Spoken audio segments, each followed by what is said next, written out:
Buenas noches a todos, a todas. Nuevamente estamos de vuelta aquí con otra entrevista. Esta es con la compañera Silvana de la Casa de Memoria Corpus Christi, Sí, ¿cierto? Eh, bueno, eh, como es de suponer, ¿cierto? Este trabajo que realizan las compañeras es de suma importancia por el contenido, el origen que nos va a explicar la compañera de esta casa, ¿cierto? Todos los hechos que aquí ocurrieron. Y principalmente creo yo que esta entrevista es importante para las nuevas generaciones. Eh, la memoria es fundamental, como dice el dicho, pueblo que no conoce su historia está condenado a repetirla. ¿Sí? Y siempre hay que recordar la historia desde un punto de vista crítico, de aprendizaje, y también en la idea de proyectarla hacia el futuro. Bienvenida, compañera. sí, muchas gracias. Para empezar, eh, ¿por qué la casa de memoria? ¿Qué es una casa de memoria? ¿Por qué Corpus Christi? Bueno, tiene directa relación con la historia de la casa, que se relaciona a la matanza de Corpus Christi del 15 y 16 de junio de 1987, donde fueron ejecutados 12 militantes del Frente Patriótico Manuel Rodríguez en diferentes puntos de Santiago. Fue organizado por la CNI en conjunto con Carabineros y todo alrededor de 100 efectivos policiales en torno a lo que es la matanza, y particularmente en la casa de Corpus Christi de Recoleta. Ahí fueron llevados 7 rodriguistas que antes lo habían secuestrado en diferentes puntos de Santiago, llevado a Cuartel Borgoño, y de ahí los llevan a la casa de Corpus Christi en la madrugada del 16 de junio, donde ahí finalmente son acribillados. Es un poco de ahí de donde viene la historia y se instala el lugar como un sitio donde ocurrieron violaciones a los derechos humanos en el país. ¿Y de dónde viene el concepto de casa de memoria? Sí, Casa de Memoria principalmente tiene esta relación con estos hechos que ocurrieron, y también con la idea de que sea un espacio de reflexión sobre la memoria reciente del país, sobre la memoria histórica principalmente. En esta idea de el nombre completo sería Casa de Memoria y Resistencia. Ahí no es azaroso que habramos puesto memoria y resistencia juntos, sino que también queremos que este sea un espacio, un sitio de memoria, no solamente para recordar los hechos puntuales que ocurrieron ahí en la casa, sino también para que sea un espacio reflexivo entonces, en torno a lo que fue la organización en los años 80, a lo que fue la organización en los años 70, cómo se respondió a la dictadura y cómo la gente se organizó y se movilizó en contra de lo que se estaba viendo en la época. Entonces, también esa visión de memoria, un espacio tal vez un poco más amplio, no solamente para el hecho puntual, que tal vez estatalmente lo consagra como un sitio de memoria, pero nosotros lo tomamos más como un espacio en el cual podemos hacer estas reflexiones y análisis. ¿Ya? ¿Y qué rol cumplen, por ejemplo, los familiares de los compañeros caídos?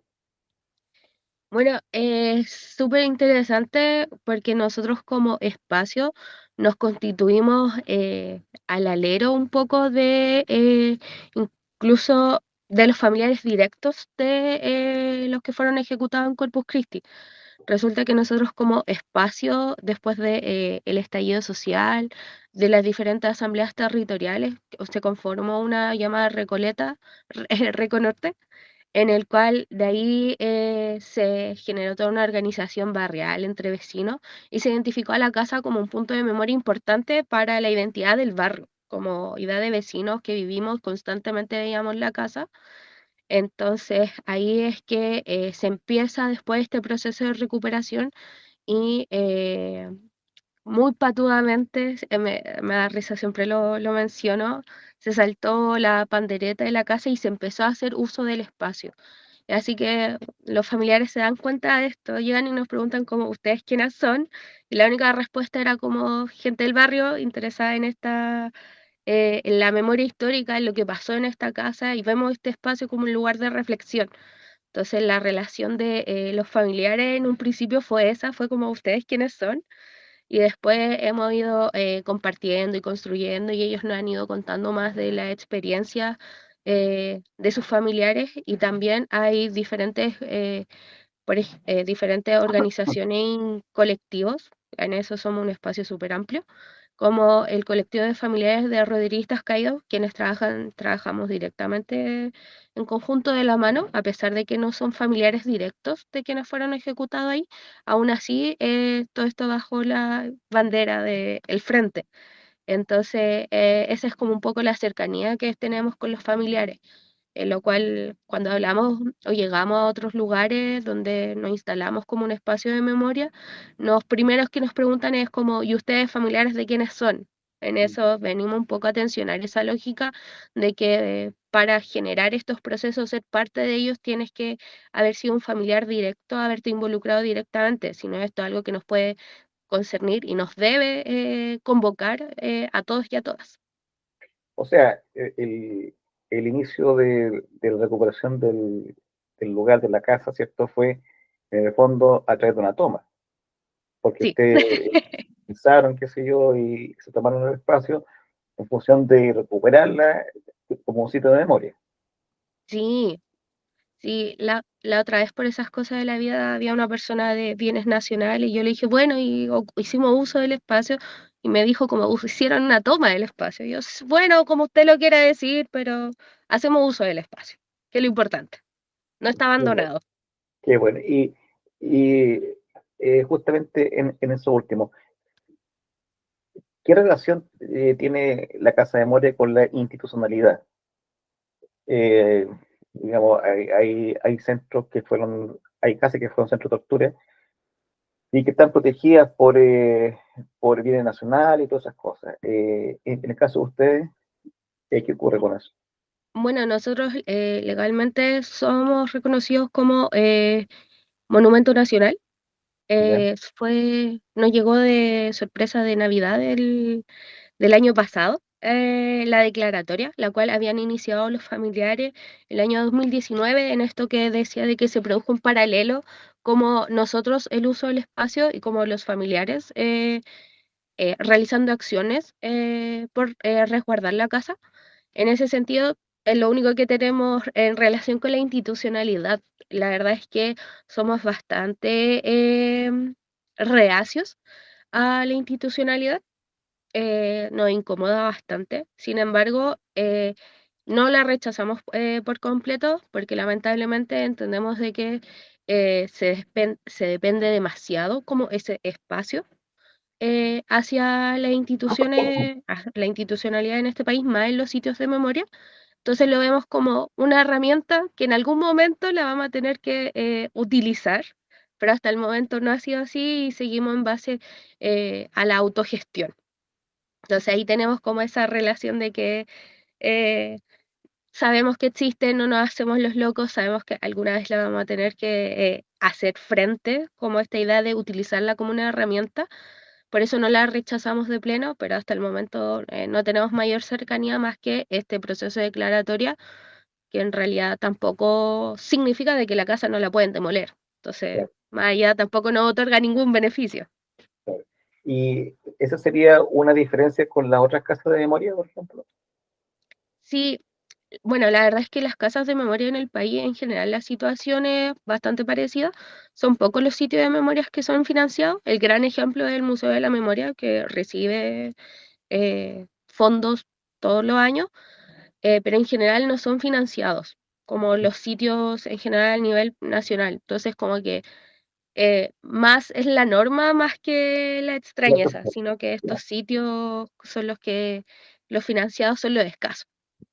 Ya, y cuando tú hablas de autogestión, ¿cierto? Que ustedes se autogestionan, eh, ¿qué cosas hacen ustedes para autogestionarse? Bueno, la autogestión va desde rescatar lo cotidiano, de ir todas las semanas a limpiar a la casa, a cuando realizamos actividades más grandes, en este sentido, tanto financiero como comunitario. En el sentido financiero realizamos peñas, vendemos panes, chucrut, diferentes cosas. Nosotros como integrantes del espacio también damos plata para el funcionamiento constante, y también en el sentido de que no tan solamente a nivel económico, sino de que sea un espacio que realmente esté abierto y que se proyecte a lo largo del tiempo.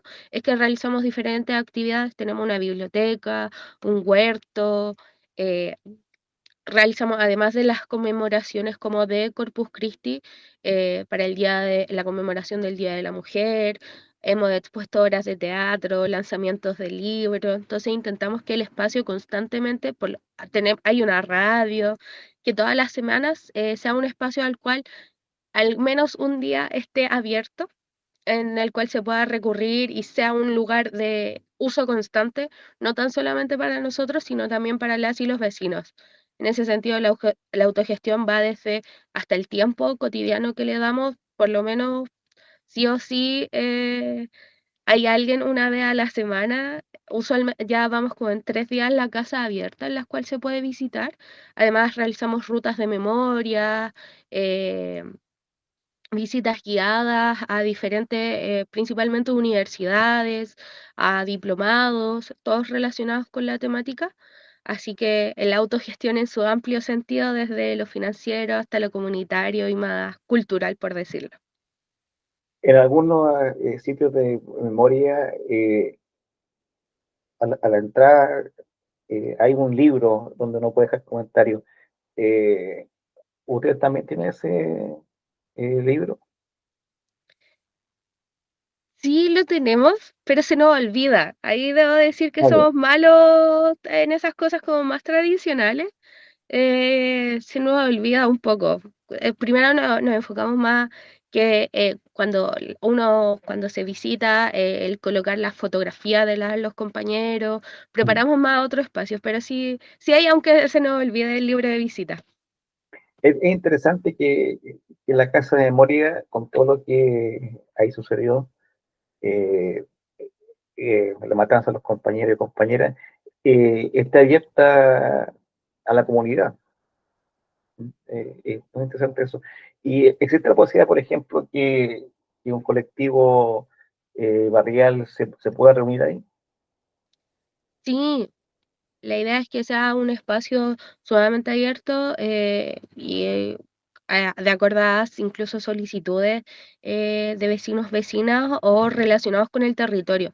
La verdad es que algo que a veces cuesta, no, no mentiré, no, no todo siempre fluye tan bien, es algo que a veces cuesta la organización territorial, pero es lo que más nos enfocamos en levantar, y no tan solamente territorial a nivel directo, como con los vecinos continuos, sino también a nivel zona norte, que como espacio nos ubicamos en Recoleta, es algo que nos preocupa bastante. eh, es por eso de que diferentes iniciativas como de compañeros de Conchalí, compañeros de Independencia, nos hacen diferentes invitaciones y nosotros también asistimos a esos otros espacios. Así que no solamente buscamos algo como un impacto directo en nuestros vecinos, que muchas veces pasa en los sitios de memoria, que es tal vez algo mucho más directo, cercano, sino intentamos que se expanda lo más posible a todo lo que es la zona norte por el momento, y ahí generar una articulación con las comunidades ahí un poquito más amplia. ¿Ustedes están insertos en alguna coordinadora de barrial, Asamblea Popular, qué sé yo, coordinadora de derechos humanos? Como tal, en relación a derechos humanos, no. Ya. Nuestro empeño y nuestro enfoque es principalmente desde el territorio, más que en relación a los derechos humanos, debido a que, bueno, en las situaciones como coordinadora de organizaciones de derechos humanos son mucho más amplias, muchas veces nos atienden a nuestras necesidades directas, y más como un espacio más reciente, lo cual, como usualmente las coordinadoras en relación a derechos humanos son mucho más amplias, eh, mucho más grande, entonces a veces nos cuesta tener cabida en esos espacios, así que nos hemos enfocado principalmente en lo que atiende al territorio, ya que nos hace más sentido a nosotros como espacio, la marca territorial es algo que para nosotros es importante, es relevante de cómo desarrollamos también el trabajo, que siempre es desde esta idea de la zona norte, de principalmente de Recoleta, de cómo desde este espacio nos proyectamos hacia afuera. ¿Y han tenido la posibilidad de ir a colegios, a sindicatos, a mostrar lo que ustedes están haciendo? Sí, en eso hemos tenido varias interacciones, Ujú. principalmente algo que nos ha ayudado bastante un compañero del espacio. Varios de nosotros como jóvenes universitarios realizamos nuestros proyectos como de titulación sobre la casa o en relación al espacio. Eso ha sido algo importante que se ha dado. Es así de que, bueno, nuestro compañero hizo un documental particularmente sobre el proceso de recuperación de la casa, lo cual se ha expuesto en sindicatos en San Antonio, en Argentina. Ha habido diferentes ciclos en los cuales ha participado, ciclos de cine, a lo largo del país de forma internacional. Entonces eso nos ha permitido como llevar la casa a estos otros espacios, y también lo que usualmente hacemos un poco más son estas visitas guiadas, las cuales son estos espacios, van hacia la casa y lo pueden conocer ya más de forma directa. Interesante, ¿eh? Muy interesante. Ahora, la situación sobre derechos humanos viene a cambiar de forma radical, por lo menos en estos 30 años. Eh, la verdad es que no sé cómo llamarlo, 30 años de democracia, 30 años de postdictadura, no sé, pero en estos 30 años, con la revuelta popular o estallido social del 2019, donde el Estado que se muestra tal cual es, ¿cierto? Un Estado asesino, arremete con todo y se producen eh, gente mutilada en los ojos, gente torturada, mujeres abusadas, personas que pierden su vista totalmente, presos políticos, etcétera. Hay, ahí hay una situación de presión sistemática a los derechos humanos o fundamentales que recuerda mucho a la dictadura. ¿Eh? Eh, ¿Qué impacto tuvo ese hecho, esa represión tan brutal en lo que ustedes estaban haciendo? Bueno, en eso nosotros un poco tiramos la talla en esta idea de que somos octubristas. Incluso el 18 de octubre es una fecha en la cual realizamos actividades que reflexionan sobre lo que pasó en la revuelta popular. Para nosotros es una fecha clave. De ahí es de donde nace la Asamblea Recoleta Norte, de la cual deriva y se termina constituyendo el espacio como un sitio de memoria. Entonces, en nuestra historia como sitio, como espacio, no nos podemos desligar para nada de lo que fue la revuelta de octubre y también todo lo que conllevó. Dentro del espacio, como decía, hay muchas individualidades, los ¿No? cuales participaron de movimientos de salud, que estuvieron en el estallido. Muchos de nosotros participamos de la protesta, no tan solamente de esta idea de Plaza Italia o en el centro, sino también en los propios territorios y cómo se vivió la violencia dentro de los propios territorios, con los carabineros persiguiéndote en tu propio barrio.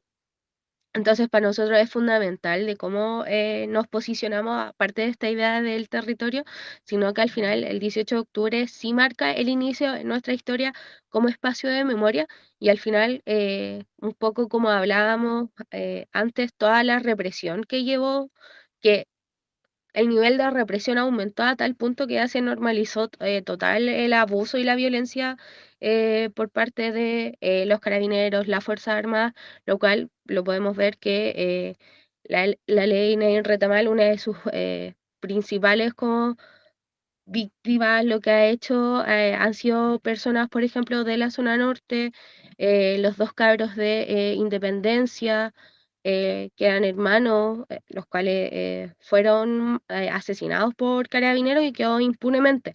Entonces a estas demandas sí nos hemos sumado y movilizado porque nos toca de una u otra forma. Claro. Pero también a muchas personas que participaban en colectivos, en partidos de izquierda, que sea movimientos de izquierda, sindicatos, eh, eh, antes que estallara todo, tenían una visión de, del país, ¿cierto? Una visión política terminada y una construcción.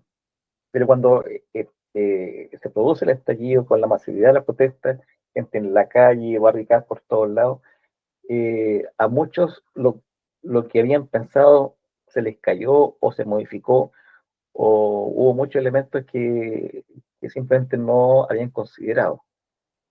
¿Sí? En el caso de ustedes también ocurrió eso. Bueno, la verdad es que nosotros no podemos hacer tanto como esta reflexión de construcción de mundo tal vez anterior, ya que justo empezó como esta formación al alero, lo que sí el espacio es bastante intergeneracional. Entonces en estos espacios de conversación con nuestros compañeros tal vez más mayores, hemos conversado tal vez del momento del estallido en que confluyeron diferentes temáticas que tal vez no eran antes tan consideradas. En eso, en relación a los feminismos, a la relación con la tierra, a los movimientos sociales, cómo nos relacionamos con ellos. Así que desde ahí hemos empezado a generar esta postura que sí o sí nosotros directamente la relacionamos con lo que fue la revuelta social y todo lo que ocurre. Ahora, ¿por qué crees tú que el gobierno tuvo esa respuesta tan brutal, Pues tan represiva?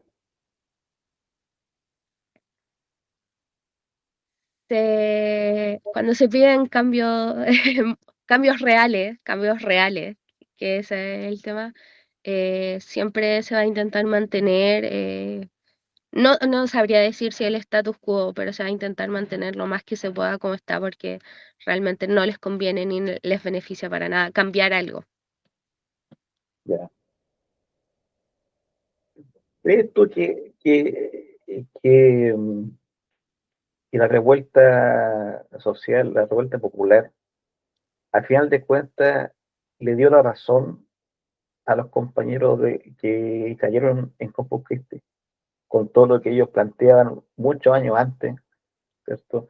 Año 87, que venían planteando no solamente el término de la dictadura, sino todo lo obrado por la dictadura, todos los cambios que hizo la dictadura a sangre y fuego y el modelo que implantó. Eh, ¿Crees tú que hay una conexión entre esa raya popular, ese estallido popular, con lo que ellos plantean empuñando un fusil?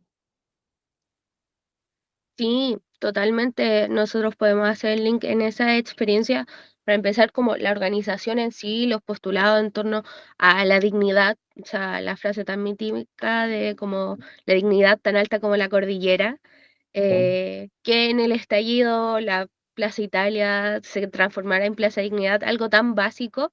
Sí están ahí también en las propias experiencias, como cuando uno ve la trayectoria o habla con los familiares, con los amigos de los compañeros, particularmente de Corpus Christi, o sea, ellos te dicen como, ellos, no sé, pienso en las compañeras, ellas hubiesen estado ahí movilizándose, como también en esos momentos, a pesar de que eran sumamente cuadrados en torno a la militancia, aún así tenían espacio para reflexionar sobre la educación, que ya veían lo que se venía, también sobre la cultura, sobre la infancia. Tenían, en gran parte de ellos, fueron padres, entonces, como las mismas demandas que incluso nosotros hacemos en la actualidad, ellos les resonaba y ya las venían pensando desde el año 87, tal vez no veían qué tan grave se iba a poner el neoliberalismo, qué tan agudo nos iba a pegar, pero claramente están ahí presentes.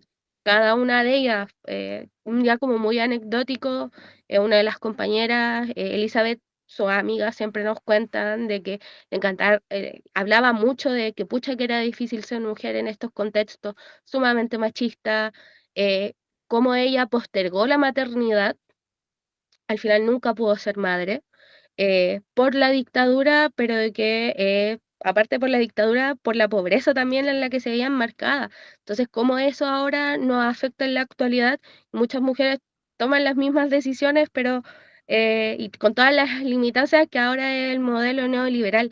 Entonces, en las demandas de ellos y en sus propias experiencias y reflexiones podemos ver nuestras propias demandas y que al final nos damos cuenta que no solamente responden a una hora, sino a toda una historia de lo que fue la dictadura, no más que lamentablemente se fue agudizando.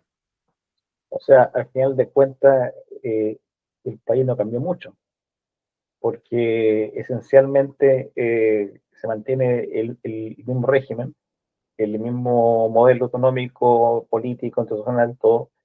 Es como una dictadura sin Pinochet, pero con civiles poder que administran todo lo que viene de atrás. ¿Cierto? Entonces, Sí, hoy día no son los 12 compañeros de Corpus Christi los que están, sino que son miles de jóvenes que asumen esa rebeldía de antes, quizás sin saber que hubo rebeldes antes que ellos, pero que siguen siendo tan rebeldes con otras formas, con otra cara, con otra forma de expresar su rebeldía, eh, pero que tienen el mismo contenido, el mismo sentido. sí, totalmente. En esta edad de la democracia en la medida de lo posible, a mi parecer, como ya desde lo que hemos trabajado en el espacio, creo que es súper ejemplificador de que se supone que cuando ejecutaron a los 12 compañeros ya está en un pseudo proceso de apertura democrática del país y aún así fueron ejecutados. Y los últimos detenidos desaparecidos rodriguistas son del año 89, posteriormente Pedro Ortiz, rodriguista que fue ejecutado al fugarse de la cárcel, ya en periodo de democracia, aún así siempre la solución ha sido la represión. Entonces, no sé qué tanto de democrático tiene la democracia actual. Así es, así es. No, y también la misma existencia de Corpus Christi, ¿cierto? Y junto con muchos otros hechos similares, eh, echa por tierra también esa fábula que han tratado de imponer, la democracia se conquistó con un lápiz y un papel. Como que si el conflicto armado no hubiese existido y este enfrentamiento entre movimientos y grupos armados como el Frente, el MIR, el Lautaro, en contra del Estado, en contra de la dictadura, tampoco hubiese habido. ¿Ya? Entonces, claro, el rescate de la memoria, en el caso de ustedes, ¿cierto? Es importante tanto por los compañeros y compañeras que ahí cayeron, pero también en la idea de visibilizar ese conflicto armado, eh, ese ejercicio pleno del derecho a la rebelión. Sí, en eso intentamos ser súper claros que en esta idea que nuestro enfoque no es presentar a los compañeros netamente como víctimas, sino como ellos que eligieron una militancia armada, fueron parte de una organización la cual veía la violencia política como un espacio para cuál terminar con el régimen y que iba claramente en sintonía con lo que estaba pasando en la época. No tan solamente en esta idea como más global, no solamente fueron ellos quienes se rebelaron, sino también recordar las jornadas de protesta en los años 80, donde miles de personas salían a las calles, tal vez con una piedra mucho más simple, pero aún así elegían la forma de protestar y la rebelión como una opción para el contexto que estaban viviendo. Entonces no están solamente en esta idea un poco tampoco de endiosar a los 12 compañeros, sino de que ellos respondieron a un contexto político en el que se veía sumamente legítimo el uso de la violencia política como un espacio para el nivel de represión que estaban viviendo.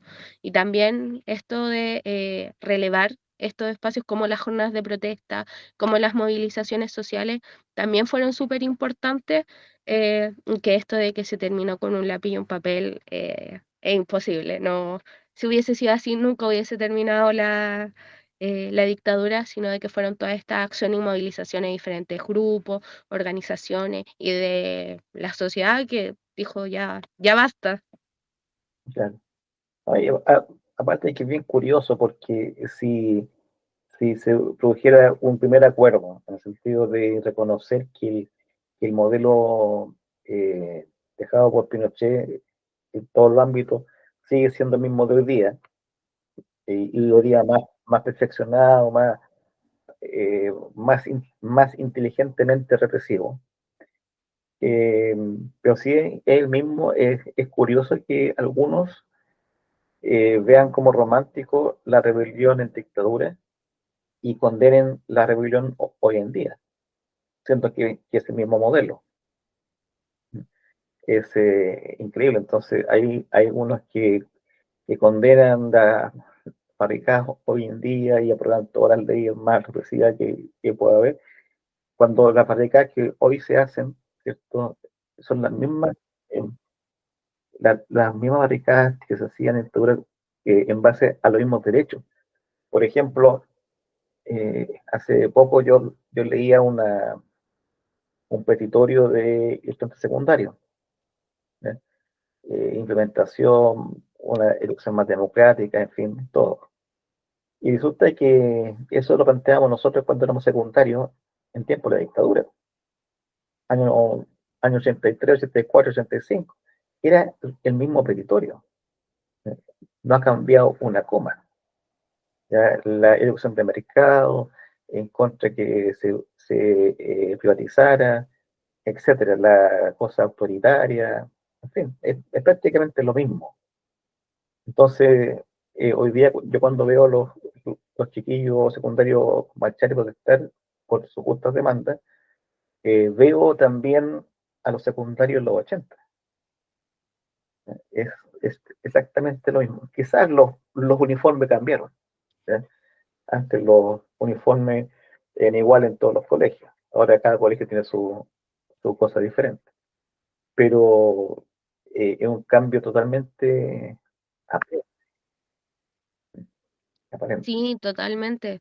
En eso, y, siguiendo un poco como en esta idea de los paralelismos, Esther Cabrera, una de las secundarias que fue, bueno, que fue ejecutada en Corpus Christi, ella fue parte del movimiento secundario en los años 80, participó en todas las tomas, en todo lo que se pudo, y es curioso ver eso como al final eh, se sigue repitiendo, pero curioso porque es lamentable más que nada de cómo se tiene que recurrir a las mismas demandas y que en realidad las movilizaciones van a ser constantes hasta que eh, no se generen cambios reales. Entonces, no sé, la gente sí espera de que no habrá más movilizaciones, entonces hay que cambiar el asunto.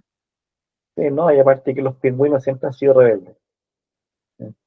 No Alguien hay, tiene que ser rebelde. claro, los pingüinos en los 80 fueron los que pusieron la rebeldía al conjunto movimiento estudiantil. ¿Eh? Era más rebelde y más ofensivo los secundarios que de cualquier otra universidad. Y también eso ocurrió en 2011. El 2011 fueron los secundarios que ponen en el centro el tema del fin del lucro en educación, y después se pliegan la Confech y todo eso. Y hoy día está ocurriendo lo mismo. Eh, Son los secundarios los que están en la calle y la Confech está en su zona confort, sin problema, mirando. Y que hablar de el colegio de profesores. El colegio de profesores está en su cueva. Que, que ahí hay una diferencia, porque en tiempos de dictadura estaba la HECH, la Asociación Gremial de Educadores de Chile, y la HECH era mucho más solidaria con los secundarios que lo que es hoy en día el colegio de profesores. El colegio de profesores es una cosa burocrática, eh, como un solo dato. En el 2011 fueron expulsados de los colegios 3.000 estudiantes secundarios. Y bueno, todo eso, esas expulsiones fueron discutidas entre los profesores, en, en todo su consejo de profesores.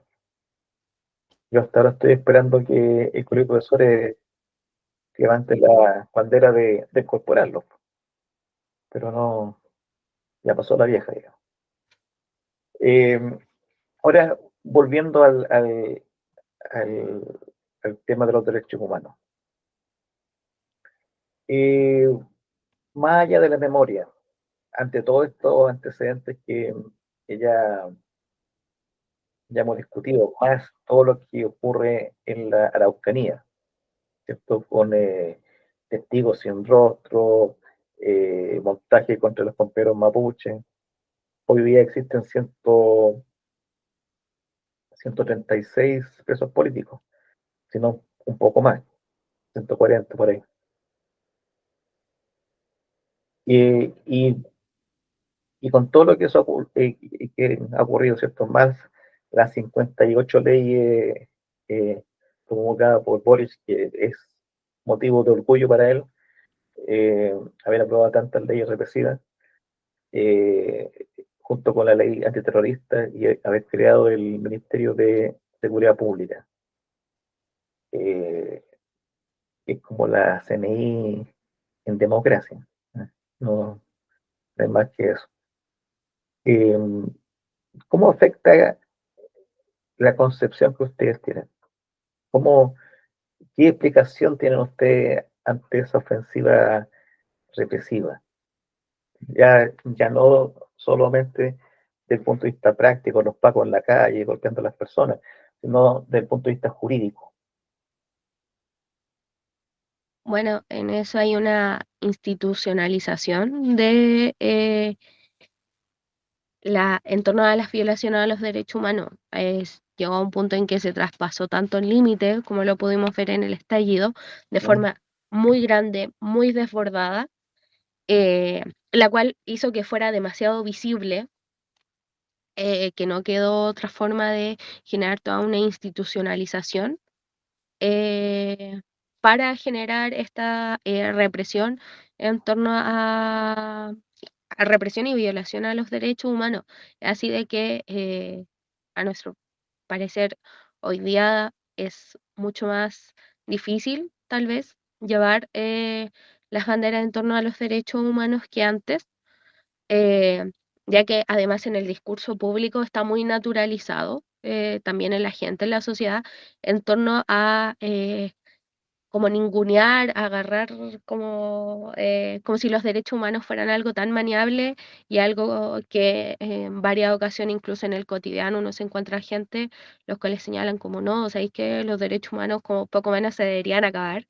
Y es como, usted tiene derechos humanos y no más que no sabe que lo que hace tiene relación con los derechos humanos. Entonces, esto es como a nivel más judicial, es la institucionalización de esta vulneración que se está tomando hacia los derechos humanos, como cada vez se les toma como si fuera una figura más maniable, como si fuera algo que no fuera necesario, como si fueran ganancias que ya hubiésemos tenido, que fueran cosas del pasado, sin contar que al día de hoy eh, en todas partes, no tan solamente en el mundo, sino en todo momento, se está violando algún derecho humano. En este sentido, no tan solamente en lo que usualmente pensamos que puede ser en relación a la tortura, a la represión o incluso en el caso de los presos políticos, sino también en el simple hecho de no contar con agua en tu casa, que en gran parte de las regiones del país viola tu derecho humano de tener libre acceso a lo que el agua, a tener buena salud, ya se ve afectado solo por eso. Entonces, no es necesario tampoco irse a los casos como que nos parecen aún más graves o más urgentes, que son los que saltan a la vista, sino que en el cotidiano también nos afecta y es una institucionalidad que se está creando en torno a que no, los derechos humanos no, poco menos que nos sirvieran o son algo del pasado que ya no se necesitan. Claro. Y también es bien curioso porque estamos en un periodo electoral y todos los candidatos, ya son como 8, quizás van a ser 10, que postulan a la presidencia, desde la izquierda hasta el más facho, eh, o sea, desde la izquierda, sí, bueno, la izquierda, sí. Eh, se podría decir que de izquierda hasta el más de derecha, Ninguno, todos hablan de cualquier cosa, pero ninguno toca el tema sobre los derechos humanos. No, no, no existe, no existe ninguno de ellos, ¿eh? Ni tampoco la izquierda, entre comillas, o la izquierda más rosada, progresista. eh, no existe eso como concepto. Eh, y cada vez que se le ha preguntado, por ejemplo, si existe empresa pública en Chile, la respuesta es no. Entonces, no sé qué pensarán y que son los, los escomperos mapuches, o el Ramiro, por ejemplo. No, es increíble ese ninguneo cuando el forado sobre derechos humanos es tan grande, ¿ya? No solamente lo que ocurrió en dictadura, sino que lo que ocurre hoy día, como tú bien dices, en todos los ámbitos, en los derechos sociales y culturales, ¿cierto? Eh, Bajas pensiones, desempleo, abuso de poder, corrupción, eh, bajo aprendizaje escolar, ausentismo escolar, etcétera. Eh, ¿Por qué crees tú que todo el arco político ningunea el tema de los derechos humanos? Creo que puede ser un tema incómodo asumir que existen violaciones a los derechos humanos, principalmente desde los sectores de izquierda, ya que ha sido como una bandera que se ha levantado en la historia por lo menos del país. Entonces, incómodo asumir que en la actualidad, o incluso en este llamado gobierno progresista, siguen ocurriendo violaciones a los derechos humanos. Le es incómodo asumir de que se es parte de la propia violación a los derechos humanos. Entonces, creo que por eso incluso es difícil hablar de ello, como Mm, mencionarlo y señalar que hoy en día, o comprometerse realmente en torno a las violaciones de derechos humanos. eh, yo creo que el caso más ejemplificador es en torno a lo que pasa con Palestina, lo cual ha costado mucho más que se pronuncie la gente. mm, Incluso al principio de que estaba volviendo esta arremetida feroz desde Israel, era difícil encontrar espacios que lo reivindicaran o hablaran de Gaza. mm, Entonces, son situaciones que son incómodas, y dentro de el espacio de la izquierda es aún más incómodo hablar de las violaciones a los derechos humanos, cuando se supone de que uno está de acuerdo con los derechos humanos, pero al final se siguen cometiendo la represión en torno a ellos. claro. ¿Y, y qué pudieron tener la Casa de Memoria con respecto a las elecciones presidenciales que vamos a tener pronto? Pronto, en noviembre, digamos. Bueno, nosotros como espacio somos muchas personas todos obviamente de llamada izquierda. Mm, Entonces, como un lineamiento como tal, no tenemos, ya que cada individuo ahí sabe en su conciencia si va a votar, si es que vota, si que vota. Claramente, nadie, todos, si es que para el lado de la izquierda, ante eso, nosotros somos más de seguir realizando organización territorial. Principalmente ese es nuestro enfoque, más allá de lo que pase en la política como a gran nivel nacional. Por ejemplo, algo que en su momento nos cuestionamos, ya que estamos ubicados en la comuna de Recoleta, fue cuando fue el proceso de alcaldías. Fue como, mm, bueno, estamos en esta situación de que la otra persona, creo que iba como con mayor voto en Recoleta, era republicano, pero fue como no, a nosotros lo que nos importa es el trabajo cotidiano, continuo con todos los vecinos, y creemos que desde ahí podemos hacer la construcción. Entonces, como tal, no nos posicionamos en las elecciones a nivel nacional, sino que preferimos verlo desde el territorio, obviamente reivindicando lo que son los derechos humanos, las demandas sociales, y desde ahí nos vamos a seguir manteniendo. o sea, con un grado de independencia. Sí, totalmente. que es lo más sano, porque, digamos, eh, las promesas y los discursos se lo llevan el viento, ¿eh? El tsunami.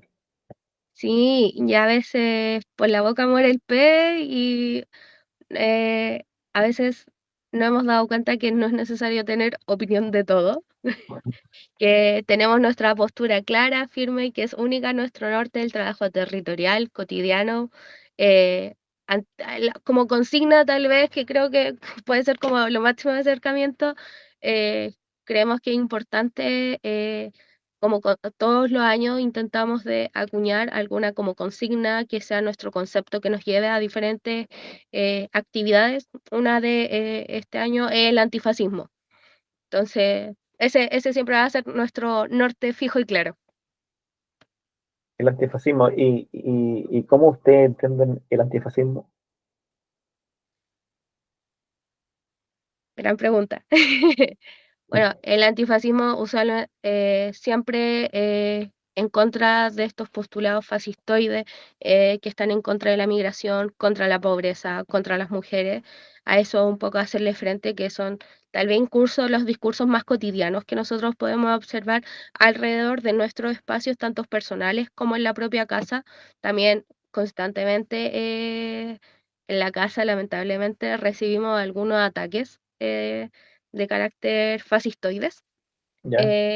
Entonces, volvemos a esta idea de la importancia territorial, de cómo al final, cómo construyendo comunidad podemos hacer resistencia a esta idea de individualismo máximo que está contra cualquier derecho básico o cualquier derecho humano.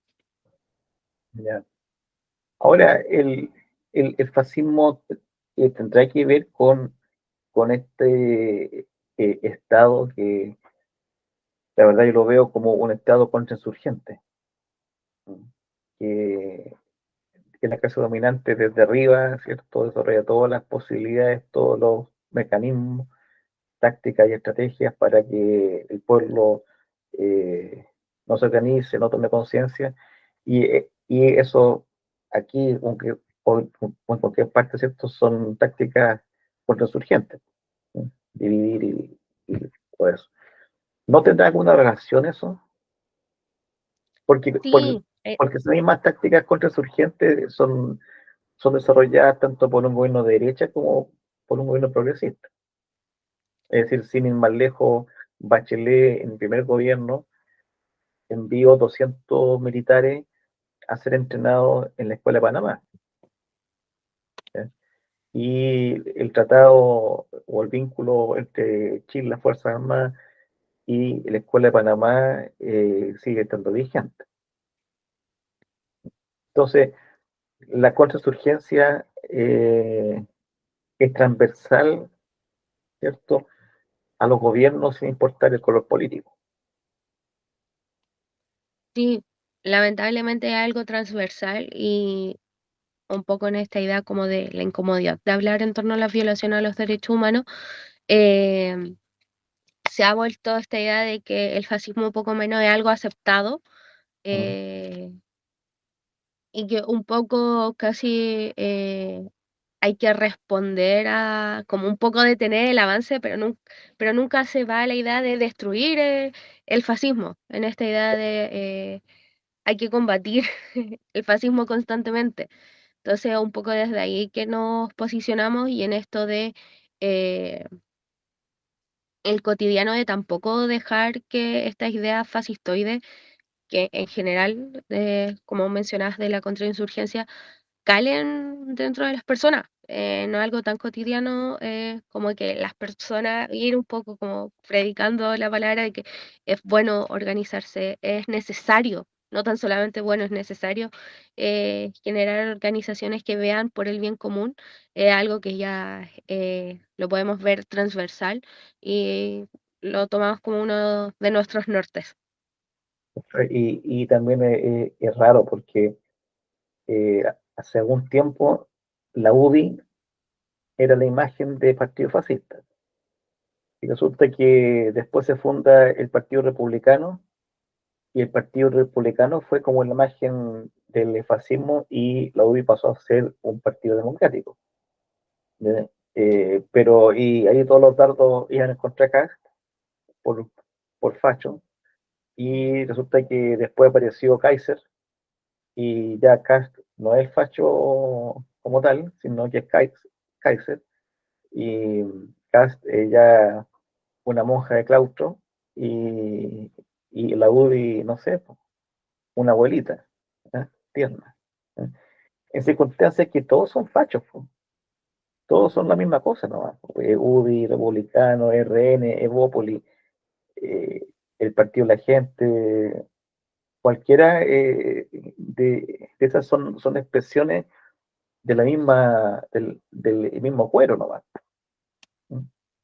Pero hay gente que se confunde, dice, no, este es más facho que otro, no, lo que pasa es que hay diferencia entre ser fascista y ultraderecha, entre la derecha conservadora y el facho recalcitrante. Eh, que no sé cuál será la diferencia.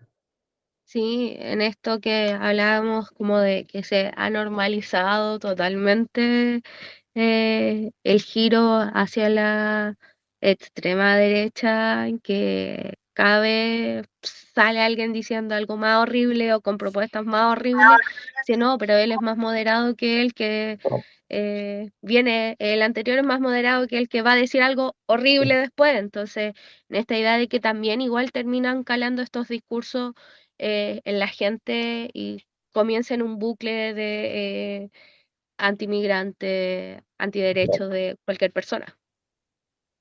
compañera, estamos terminando, estamos a punto de terminar la entrevista, pero no quisiera terminar la entrevista sin preguntarte sobre una persona muy ligada a los compañeros y compañeras de Corpus Christi, que es Ramiro, Mauricio Hernández Norambuena, compañero preso político que ha estado con salud delicada, y que ha estado sometido a una brutal tortura de aislamiento. ¿Eh? Eh, ¿Cómo enfrentan ustedes la presión política de Ramiro? Es difícil, lo intentamos enfrentar en varios como francos líneas, por supuesto la primera pidiendo la absoluta libertad para Ramiro. Claramente está en condiciones inhumanas y desde la detención que vivió en Brasil eh, se ha pasado todas las violaciones a los derechos humanos. Eh, Cuando nosotros sabemos, porque tenemos cierto contacto más directo a veces con él, eh, cuando él cuenta ciertas situaciones que para uno pueden ser como cotidianas o normales, para él como le cambian la vida de tener más tiempo en el patio, son condiciones mínimas y básicas que todo recluso debería tener. Entonces, claramente las violaciones a derechos humanos que él ha vivido muchas veces incluso se le hacen difícil para él mismo sopesarlas.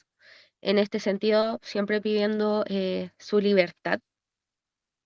En segundo lugar, también en esto de que volvíamos un poco a lo cotidiano, intentar comunicarnos a través de cartas, en esta idea que hubo hace poco, eh, un poco como enviarles cartas o compartir estos espacios con él, de contarle un poco que a veces les sirve esta idea de qué es lo que pasa afuera, como hacerlo parte de la organización, es algo que lo tenemos bastante presente, más porque los compañeros de Corpus Christi fueron sus compañeros.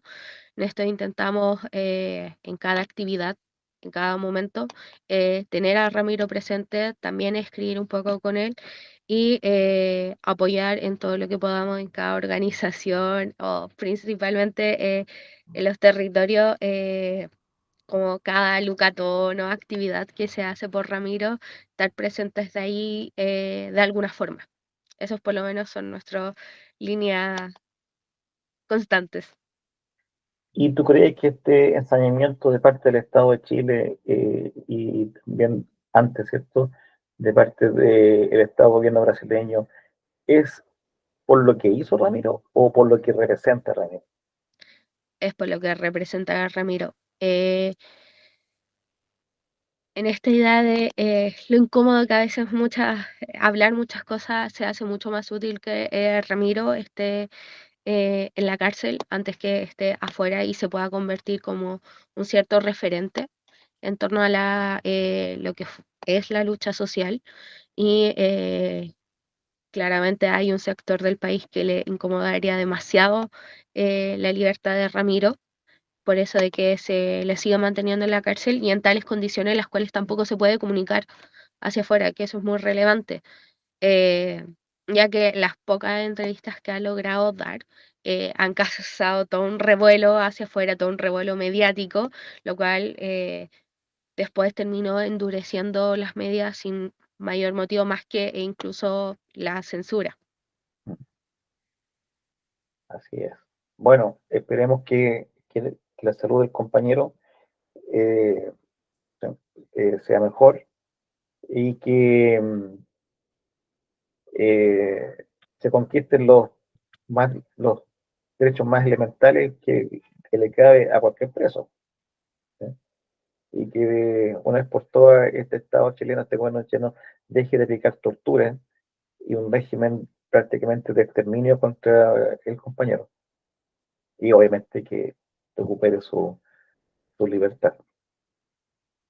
Bueno, compañera, ¿le gustaría hacer un llamado a la gente en este tiempo que queda? Sí, un poco como en el hilo de lo que hemos conversado, eh, a organizarse. eh, a veces incluso nos puede salir como más cómodo actuar desde la individualidad, pero es necesario organizarse que sea de carácter más transversal eh, en torno a estas luchas, que las hagamos patentes y sigamos hablando de la libertad para Ramiro y de lo que pasa en Palestina, que creo que dentro de todas las urgencias que tenemos, que son demasiados los temas que deberíamos poner en tabla, pero a mi parecer creo que estos dos no urgen. eh, hace, hace muchos días ya deberíamos tener la libertad de Ramiro y que el final genocidio en Gaza. Así es. Bueno, agradezco en el alma tu tiempo, tu paciencia al responder tantas preguntas, eh, algunas complicadas, digamos, de responder. Y también dejarte invitar a que, bueno, la página La Rebelión se Justifica va a estar siempre abierta para ustedes, en lo que ustedes necesiten publicar, qué sé yo, o no sé. Y, y eso, y que tengan la confianza en, en nosotros, en enviar todo lo que ustedes quieren y deseen que publiquemos. Ahí están los espacios. Eh, Nuestra página es una página que apoya todo lo que se mueva, se organice y pelee contra este sistema macabro, perverso, inhumano, explotador, opresor. Me faltan adjetivos, puede ser interminable la lista. Y bueno, esperamos vernos pronto en otra entrevista y los felicito. Las felicito por el trabajo que están haciendo. Los compañeros de Corpus Christi, las compañeras de Corpus Christi merecen este, este esfuerzo y mucho más eh, por un hecho, pero horrible. Yo todavía me acuerdo del momento en que me enteré de la matanza de Corpus Christi. Al día siguiente hubo una concentración en General Velázquez, ¿de acuerdo? Y, y ya estaban los lienzos puestos con los rostros de los compañeros.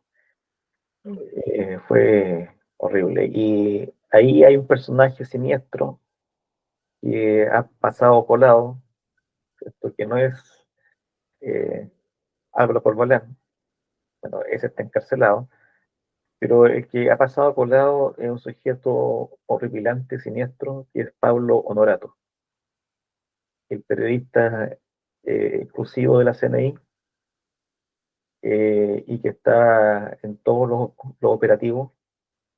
¿Eh?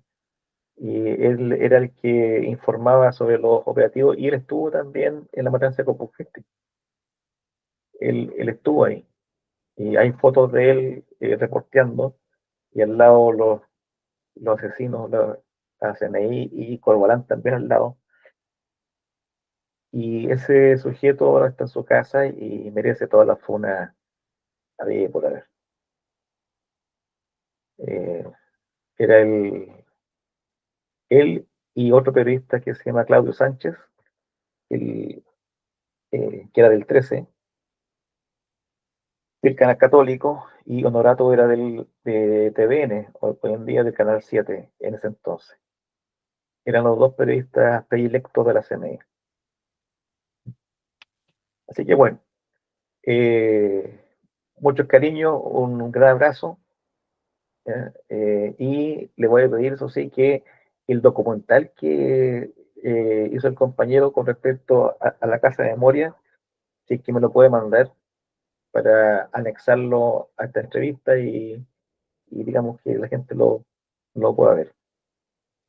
Sí, ahí le consulto si es que lo tiene público en Ya, alguna forma. listo, pues. Muchas gracias No, muchas gracias por dar el espacio también para poder conversar. a ustedes. Chao, chao. Chao.